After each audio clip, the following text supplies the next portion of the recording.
দুনিয়া সুন্দর, মানুষ সুন্দর, আসমান সুন্দর, জমিন সুন্দর, সুন্দরী সুন্দরী পাল্লা। জানি না কত সুন্দর তুমি আল্লাহ। আসসালামু আলাইকুম ওয়া রাহমাতুল্লাহি ওয়া বারাকাতুহু। প্রিয় ভাই বোনেরা, রমাদান করিম। আশা করছি সবাই সুস্থ আছেন, সুন্দর আছেন এবং যথারীতি ইমানের এই সুবর্ণ সময়ে, ইমান চর্চার এই সুবর্ণ সময়ে সবাই ইমান চর্চারত আছেন। প্রিয় ভাই বোনেরা, আমরা চলে যাচ্ছি আমাদের সম্মানিত শেখের কাছে এবং জেনে নিচ্ছি ওনার রমাদান কেমন যাচ্ছে এবং ওনার হালত ইনশাআল্লাহ। আসসালামু আলাইকুম। ওয়ালাইকুম আসসালাম ওয়া রাহমাতুল্লাহি ওয়া বারাকাতুহু। আলহামদুলিল্লাহ, আল্লাহ রাব্বুল আলামিনের শুকরিয়া আদায় করছি।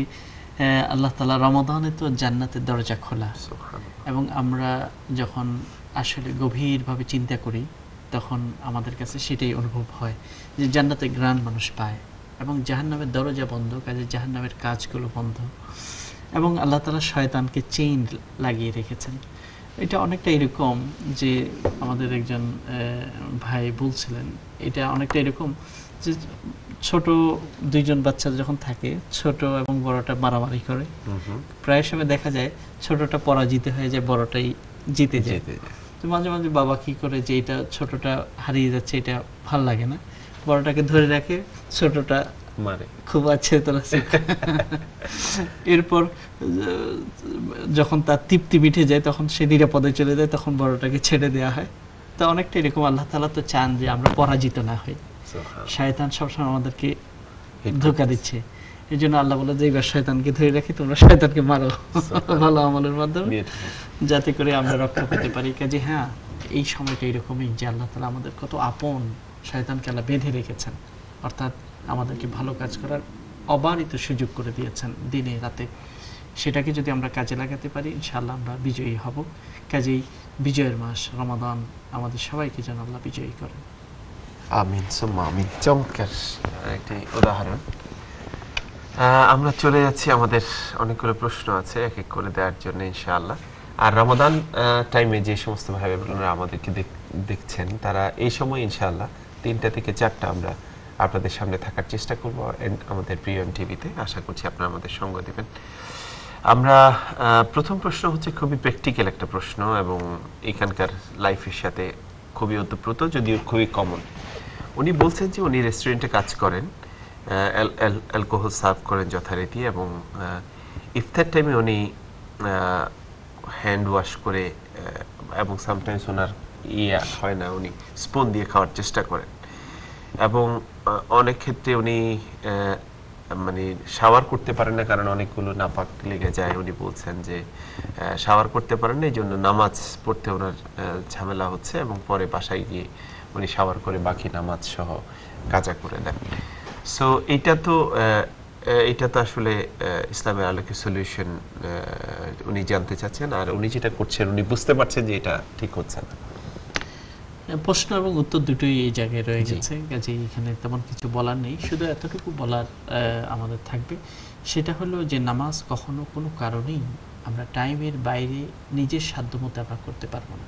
আমাদেরকে মনে রাখতে হবে, যেমন যে আপনি যদি কোনো অফিসে কাজ করেন, সেই অফিসের ম্যানেজার আপনার টাইম অনুযায়ী, আপনার স্কেজুলে আপনার সাথে কথা বলবে না, বরং তার সময় অনুযায়ী আপনাকে তার সাথে দেখা করতে হবে।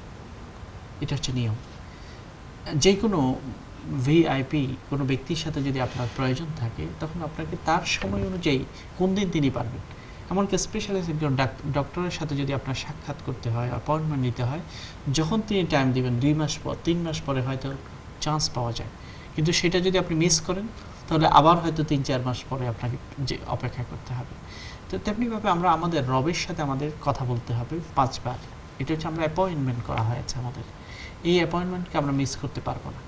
আমরা এইভাবে বিষয়টাকে যদি আমরা চিন্তা করি তাহলে কিন্তু আমাদের জন্য খুব সহজ হয় যে একজন স্পেশালিস্ট ডক্টরের সাথে আপনি জিপি রেফার করেছে কোনো বিশেষজ্ঞ ডক্টরের হসপিটালে, সেখানে দেখা গেল আপনি অ্যাপয়েন্টমেন্ট পেয়েছেন 2 মাস পর 3 মাস পর, নির্দিষ্ট যে অ্যাপয়েন্টমেন্টটা আপনাকে দেওয়া হয়েছে ওইটা যদি আপনি মিস করেন, যদি না যান বা দেরি করেন, তাহলে আরেকটা অ্যাপয়েন্টমেন্ট পেতে আপনাকে অনেক দিন অপেক্ষা করতে হবে। সেই ডাক্তার আপনার জন্য অপেক্ষা করবেন না। তেমনিভাবে মহান রব্বুল আলমিনের সাথে আমাদের অ্যাপয়েন্টমেন্ট হলো 5 বার ডেইলি, এবং একটা নির্দিষ্ট টাইম দেওয়া আছে, এতটা থেকে এতটার ভিতরে এই তোমার প্রথম সাক্ষাৎ, দ্বিতীয় সাক্ষাৎ, তৃতীয় সাক্ষাৎ, চতুর্থ সাক্ষাৎ এবং পঞ্চম সাক্ষাৎ। কাজেই আমরা যদি সেটাকে মিস করে ফেলি তাহলে আবার আমাদের যেটা অনেক পিছনে পড়ে যেতে হবে। তেমনিভাবে মাগরিবের সময় আপনি কাজে থাকেন, সেই কাজের ফাঁকে আপনাকে একটু সময় বের করে নামাজ পড়তে হবে। আপনার এখানে দুটো বিষয়, একটা হচ্ছে যে কাজটি আপনি করছেন, সার্ভিং, যে জিনিসটাকে সার্ভ করছেন, এটা তো কোনোভাবেই গ্রহণযোগ্য নয়। কারণ আল্লাহ তাআলা আমাদেরকে এইসব দেশগুলোতে আনেন নাই যে আমরা হারাম জিনিস অমুসলিমদের কাছে তুলে দেব। আল্লাহ আমাদেরকে এই দেশে প্রেরণ করেছেন দ্বীনের সুশীতল পানি তাদের কাছে উপস্থাপনের জন্য। কাজেই আমরা কাউকে হার্ট করার জন্য নয়, কারো মনে কষ্ট দেওয়ার জন্য নয়, আমাদেরকে একটু চিন্তা করা দরকার। কিয়ামতের ময়দানে আল্লাহ বলবেন যে অমুসলিম দেশে তোমাকে আমি পাঠিয়েছি, অনেক মানুষ এই দেশে আসতে চায় কিন্তু তুমি আসতে পেরেছো, তোমাকে তো আমি পাঠিয়েছি কি জন্য? উখরিজাত লিন্নাস তা'মুরুনা বিল মা'রুফ ওয়া তানহাউনা আনিল মুনকার ওয়া তু'মিনুনা বিল্লাহ, তোমরা ভালো মুসলিম উম্মাহ, তোমাদেরকে এই জন্যই প্রেরণ করা হয়েছে যাতে করে আল্লাহর হুকুমকে তোমরা প্রচার করতে পারো মানুষের মধ্যে। তোমরা সেই জিনিসটা প্রচার না করে বরং তোমরা তাদের কাছে আরো খারাপ জিনিস তুলে দিয়েছো, তাহলে আমার উত্তরটা কি হবে? সেটা মালিকের জন্য, সেটা সার্ভিং যে করছে তার জন্য, সবার জন্য নিজেকে চিন্তা করা দরকার। আমরা এরকম করতে পারি না, হয়তো কেউ যদি কোনো কারণে ওই পেশায় আটকে গেছেন অথবা ওই কাজে আটকে গেছেন, তার ভিতরে একটা ছটপট ভাব থাকতে হবে, আমি তো এটা ঠিক করছি না, আমাকে তো এখানে বেরিয়ে আসতে হবে। এই অনুভূতি যদি আমাদের মরে যায় তাহলে আমাদের ঈমান মরে গেল, আমরা বেঁচে নেই। যে ব্যক্তি গুনাহ করে, অন্যায় করে, কোনো শরীয়ত বহির্ভূত কাজে লিপ্ত থেকে তওবার ফিলিংসটা তার মধ্যে যতদিন থাকবে ততক্ষণ সে জীবিত আছে। যখন সে ফিলিংটাও চলে যাবে, সে অনুভূতিটা মরে যাবে, এটার অর্থ হলো সে দুনিয়াতে আর নেই, তার ঈমান নেই। এজন্য আমরা এই প্রশ্নের আলোকে আমরা আপনাদেরকে এই কথা বলছি যে হাজারো মানুষ আমরা এই কাজে জড়িত, আমাদেরকে অল্টারনেটিভ খুঁজে চেষ্টা করতে হবে। এবং অনেকে আছেন নিজে করছেন, আবার নিজের বাচ্চাদেরকে এটাতে জড়িত করে যাচ্ছেন, তারা তাদের বাচ্চাদেরকে জড়িত করে যাবে, তাহলে তো জেনারেশন আফটার জেনারেশন একটা অন্ধকার গর্তের ভিতরে আমরা প্রবেশ করে থাকছি। আপনি করে ফেলেছেন, এখন আপনার শেষ সময়, অথবা আপনার বয়স হয়ে গেছে, আপনি চেষ্টা করুন আপনার ছেলেদেরকে শিক্ষিত করে মেইন স্ট্রিম জবে পাঠানোর জন্য অথবা হালাল কোনো জব করার জন্য।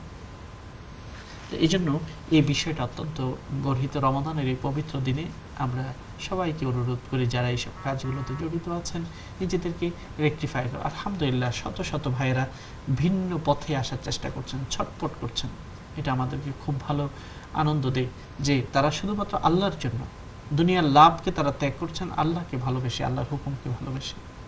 আল্লাহ পাক নিশ্চয়ই আপনাদের জন্য যারা এই কাজগুলোতে আছে, আপনি ভিতরে ছটফট থাকলে আল্লাহ পথ খুলে দেবে। বাচ্চা যখন কাঁদে মা দুধ দিতে বাধ্য, যে কোনো পরিস্থিতিতে মা থাকুক না কেন ছুটে আসবে, মা তাকে খাবার দেবে। তেমনিভাবে আপনিও যখন ছটফট করে আল্লাহ চাবেন, আল্লাহ আমাকে বাঁচাও, আমাকে বাঁচাও, আমাকে পথ করে দাও, হালাল রিজিকের ব্যবস্থা করে দাও, সম্মান রিজকুন করিমের ওয়াদা তুমি করেছো, সম্মানজনক রিজিক। যদি ঈমান এবং আমল থাকে, হে আল্লাহ আমাকে সেই সম্মানজনক রিজক দান করো, পবিত্র রিজক দান করো। এইভাবেই আমরা বিষয়টাকে দেখব। তো দুইটা বিষয়, একটা হচ্ছে যে সার্ভিং কাজে আপনি আছেন, সেখানে আপনি যদি থাকেনও আপনাকে অবশ্যই নিজেকে নামাজের সময় নিজেকে তাড়াতাড়ি শাওয়ার করাটা জরুরি নয়, বরং আপনি কাপড় চেঞ্জ করে কুইকলি নামাজ পড়ে নেবেন। আর একইভাবে আপনি ইফতার করার সময় স্পুন দিয়ে খেলে কোনো অসুবিধা নেই, ইফতার হবে। তবে সার্বিকভাবে বিষয়টাকে বিবেচনা করার জন্য আমরা সব ভাই যারা এই কাজে আছেন তাদেরকে অনুরোধ করছি, আল্লাহর জগৎ অনেক বিশাল। আপনি মনে করছেন আমরা চলবো কিভাবে?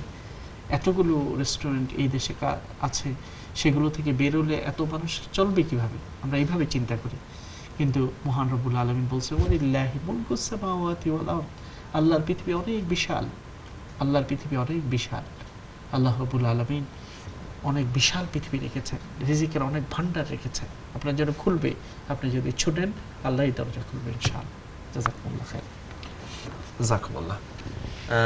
আমাদের এক বোন প্রশ্ন করেছেন যে কোরআন শরীফে সূরার মাঝে যে সিজদাগুলো আছে সেগুলো আমরা নামাজের মতো সিজদা দেই, ইজিপ্টের একজন ইমামের কাছে উনি শুনেছেন যে সিজদা না, ওইটা একটা দোয়া ওনারা শিখিয়েছেন। এই বিষয়ে উনি একটু জানতে চান। সেজদা নামাজের মতোই, অর্থাৎ আল্লাহু আকবার বলে সেজদাতে যেতে হবে এবং সেখানে আপনি তাসবিহ পড়বেন। তবে একটি দোয়া আছে, এটা যদি আপনি পারেন শিখেন তাহলে এটা উপকারী হবে। এইভাবে আমরা আল্লাহর দরবারে সেজদা করতে পারি এবং সেজদাতে এটা বলতে হয় সাজাদা ওয়াজহি লিল্লাযী খালাকাহু ওয়া সাওয়ারাহু ওয়া শাক্কা সামআহু ওয়া বাসারাহু বিহাওলিহি ওয়া কুওয়াতিহি ফাতাবারাকাল্লাহু আহসানুল খালিকিন। এই দোয়াটা যখন সাজদাতুত তেলাওয়াত আমরা করব, তেলাওয়াতে সাজদা করব, তখন আল্লাহর কাছে এই কথাটা বলতে পারি।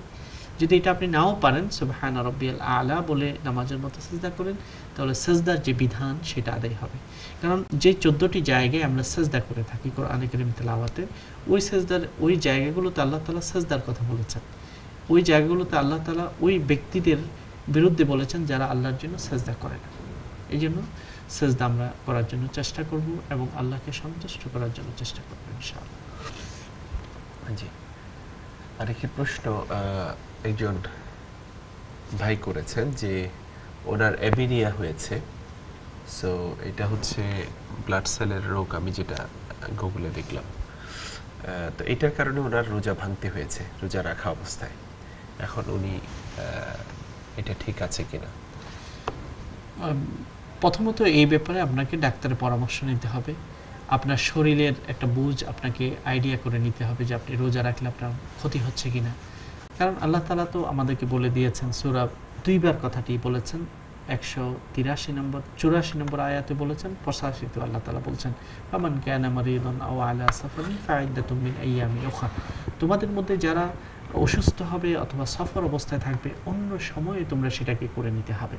কাজেই আপনি যেহেতু অসুস্থ, রোজা রাখতে আপনার কষ্ট হচ্ছে, তখন অবশ্যই আপনি এই রোজাগুলোকে পরবর্তীতে পূরণ করতে হবে যখন আপনার সামর্থ্য হয়, আপনার শক্তি আসে শরীরে, সুস্থ হন, তখন করতে হবে।